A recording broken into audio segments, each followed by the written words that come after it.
నమస్కారం, మీరు చూస్తున్నారు HN9 టీవీ. తుఫాను బాధితులను మభ్యపెడుతున్నారని అధికార పార్టీ వైఎస్ఆర్సీపీ నాయకులు తెలుగుదేశం పార్టీ వాకాడు మండల అధ్యక్షులు దువ్వూరు మధుసూదన్ రెడ్డి అన్నారు. టీడీపీ నాయకులు నెల్లూరు సుధాకర్ రెడ్డి నివాసంలో బుధవారం తెలుగుదేశం పార్టీ వాకాడు మండల అధ్యక్షులు దువ్వూరు మధుసూదన్ రెడ్డి మీడియాతో మాట్లాడారు. అధికార వైఎస్ఆర్సీపీ నాయకులు తుఫాన్ వరద బాధితులను ఇంకా మభ్యపెడుతున్నారని విమర్శించారు. బాధితులను ఆదుకోవడంలో ప్రభుత్వంతో పాటు నాయకులు తీవ్రంగా విఫలమయ్యారన్నారు. కేవలం ఓట్ల కోసం రాజకీయం చేస్తున్నారన్నారు. మీకోసం పోరాడుతున్నామని బాధితులను వైఎస్ఆర్సీపీ నాయకులు మోసం చేయడం అన్యాయమన్నారు. ఈ సమావేశంలో తెలుగుదేశం పార్టీ మాజీ జడ్పీటీసీ బత్తిన ప్రమీల, నెల్లూరు సుధాకర్ రెడ్డి, శ్రీనివాసులరెడ్డి, దోసకాయల కృష్ణమూర్తి, రుద్రకోట రామచంద్రయ్య, బత్తిన పోలయ్య, పంట్రగం అరుణ్ కుమార్ తదితరులు పాల్గొన్నారు.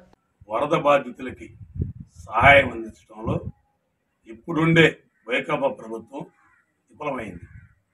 ఎందుకంటే అందరికీ న్యాయం చేయలేని పరిస్థితిలో ఈ ప్రభుత్వం ఉంది. ఈ మండలానికి సీఎం వచ్చి చూసి ప్రతి ఒక్కరికి 25 కిలోల బియ్యము, అదేవిధంగా 2500 రూపాయలు ఇస్తామని ప్రకటించారు. ప్రకటిస్తూ సచివాలయ సిబ్బంది వాలంటీర్లు చూసుకుంటారని స్టేజీ మీదని పబ్లిక్గా చెప్పారు. కానీ తెలుగుదేశం పార్టీ ఎవరికి ఈకపోతే ఆర్డీఓ ఆఫీస్ ముందు నియోజకవర్గంలో ఉండే తెలుగుదేశం నాయకులు అందరూ మా ఇన్ఛార్జి సునీల్ కుమార్ నాయకత్వంలో ఆర్డీఓ ఆఫీస్ ముందు ధర్నా చేయడం జరిగింది. పునరావాస కేంద్రాల్లో చేరిన వాళ్ళకి మాత్రమే పరిహారం అందించమని గవర్నమెంట్ జీవో ఇచ్చింది.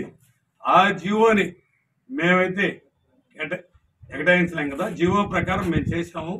మేము రాసి పంపిస్తాం, వీలైనంత వరకు న్యాయం చేసేదానికి మా వంతు మేము ప్రయత్నిస్తామని చెప్పారు. కానీ ఇక్కడుండే వాకాడు మండలంలో ఉండే వైకాపా నాయకులు ఓట్ల రాజకీయం చేస్తున్నారు. ఎందుకంటే గ్రామాలు లేకపోతే మీరు మాకు ఏమీ లేదు, మేము ఎల్లవల్ల దెబ్బతిన్నాము, ఎస్సీ ఎస్టీ బీసీలు అందరూ 4 రోజులు 5 రోజులు బయట రాలేకపోయినాము, రాకపోకలు లేవు, మా పరిస్థితి ఏంది అనే దానికోసం నాయకులను అడుగుతారని కొత్తగా డ్రామా సృష్టించారన్నమాట. ఓట్ల రాజకీయం ఇది ఒక ఎంఆర్ఓ గారు ఎండిఓ గారు చేసిన తప్పు దాఖలాలు అయితే లేవు. ప్రభుత్వం వైఫల్యం దీంట్లో పక్కాగా కనబడుతుంది. కూలీలకు కూడా గత 2015లో వరదలు వస్తే వలస కూలీలకు కూడా 25 కిలోల బియ్యం ఇచ్చాం తెలుగుదేశం గవర్నమెంట్ లో. మీరు ఈ రోజు వరదల్లో మునిగిపోయిన వాళ్ళకి కానీ ఇళ్లలోకి నీళ్ళు వచ్చిన వాళ్ళకి కూడా ఇవ్వలేదు.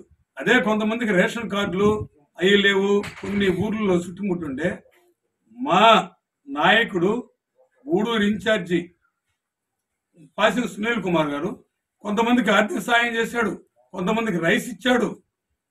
అది మా కమిట్మెంట్. మా నాయకుడు లక్షణాలు ఏంటంటే ఆ విధంగా ఉంటాయి. మా పార్టీలో బెడ్షీట్లు పంచాడు, అన్నీ పంచాడు. కానీ మీరు గవర్నమెంట్ అధికారంలో ఉండి కూడా ఈరోజు బాధ్యతలకి సహాయం చేయలేకపోతున్నారంటే అది మీ విజ్ఞతకి వదిలేస్తున్నాం. మీరు అధికారులను పని చేయడం అయితే కరెక్ట్ కాదు. ఆ ఎండిఓ కావచ్చు, ఎంఆర్ఓ కావచ్చు, ఎవరైనా. ఎందుకంటే స్వయాన ఒక డివిజన్కి ఒక అధికారి ఆర్డీఓ గారు ఆయనే చెప్పాడు, సార్ పునరావాస కేంద్రాల్లో ఉన్న వాళ్ళకి మాత్రమే ఇవ్వమన్నారు, మేము వీలైనంత వరకు అంటే మేము ఒక అర్జీ ఇచ్చాం ధర్నా చేసి. ఇచ్చినప్పుడు ఆయన ఏం చెప్పాడు, వీలైనంత వరకు మేము రాసి పంపిస్తాం సార్, సహాయం చేసేదానికి చూస్తామన్నారు. కానీ గవర్నమెంట్ స్పందించలే. ఇటు చూస్తే తిరుపతి జిల్లా ఎత్తుకుంటే పెద్దిరెడ్డి రామచంద్రారెడ్డి గారి మినిస్టర్, మీరు ఏదో ఒక మినిస్టర్ దగ్గరికి పోయి గట్టిగా మాట్లాడి పేదలకు సహాయం చేయండి, బాధ్యతలందరికీ సపోర్ట్గా మేము ఎప్పుడు ఉంటాం. మీరు అదేవిధంగా బాధ్యతలందరికీ న్యాయం చేస్తే మేము ప్రతిపక్షంలో ఉన్నాం, మీకు కృతజ్ఞతలు తెలిపేదానికి సిద్ధంగా ఉన్నాం. మిమ్మల్ని ఏదో మేము విమర్శించాలనో ఇంకోటనో మేమైతే లేము. ఎందుకంటే ప్రతి బాధ్యతుడికి న్యాయం చేస్తే న్యాయం చేశారనుకుంటాం. అదే గత ప్రభుత్వంలో 2015లో వరదలు వస్తే ప్రతి ఇంటికి 4,000 ఇచ్చాం. పాక్షికంగా దెబ్బతిన్న ఇంటికి 2,500 ఇచ్చాం. అదేవిధంగా రైస్ ఇచ్చాం. మీతో పాటు పునరావాస కేంద్రాల్లో పెట్టిన వాళ్ళకి మాత్రమే ఇస్తాము, లేకపోతే లేదు అని చెప్పలా. అది ఆ గవర్నమెంట్ తెలుగుదేశం గవర్నమెంట్ చేసిన ఇది. ఆ విధంగా మీరు చేయలేకపోయారు. సీఎం వచ్చినప్పుడు సార్ మీరు చెప్పడం పునరావాస కేంద్రాల్లో ఇది కరెక్ట్ కాదు, అందరికి ఇవ్వాలని చెప్పున్నారు. మీరు ఒక నాయకులుగా మీరు మంత్రిని ఎమ్మెల్యేలని అందరినీ పెట్టుకొని వాళ్ళ మీద ప్రెజర్ తెచ్చి మీరు ఇప్పిస్తే మేము కూడా సంతోషిస్తాం ప్రతిపక్ష నాయకులంగా. కానీ మీరు ఆ పని చేయకుండా ఒక 10 మంది ఎవరో గ్రామస్తులు వచ్చి 100 మంది గ్రామస్తుల్ని మీరే రెచ్చగొట్టి ఆడకు పంపించి ఆఫీసుల చుట్టూ మీరు ధర్నా చేయండి, మేము సపోర్ట్ ఉంటాం, దీనికి అధికారులను బలి చేద్దామంటే ఇది ఎంతవరకు సబబు? మీకోసం పోరాడుతున్నాము, అధికారులతో గొడవ పెట్టుకుంటున్నాము అనేది ఒక సృష్టించి జనాలను ఇంకా మభ్య పెట్టాలని చూస్తున్నారు. మీరు ఇప్పుడు దాకా ఈ 4.5 సంవత్సరంలో మభ్య పెట్టింది చాలు.